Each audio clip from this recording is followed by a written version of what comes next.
కర్ణాటకలోని దక్షిణ కన్నడ జిల్లా కటేలిలో కొలువైన దుర్గా పరమేశ్వరి అమ్మవారిని టాలీవుడ్ స్టార్ నటుడు ప్రభాస్ నిన్న దర్శించుకున్నారు.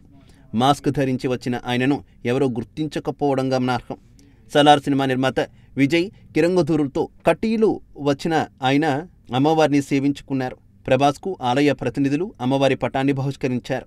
ఇక ప్రభాస్ వెళ్లిపోయిన తర్వాత ఆలయ అధికారులు ప్రభాస్ అమ్మవారి చిత్రాన్ని అందుకుంటున్న ఫోటోను విడుదల చేశారు.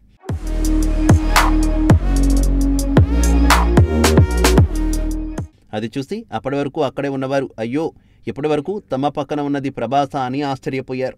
గుర్తుపట్టలేకపోయినందుకు చింతించారు. ప్రభాస్ ప్రస్తుతం కల్కి 2898 సినిమాతో బిజీగా ఉన్నారు. ఈ సినిమాకు నాగ్ అశ్విన్ దర్శకుడు. మే 9న ప్రపంచవ్యాప్తంగా రిలీజ్ కాబోతోంది. ఈ సినిమాలో ప్రభాస్ సరసన బాలీవుడ్ సుందరాంగులు దీపికా పదుకుని, దిశా పటానీ నటిస్తున్నారు.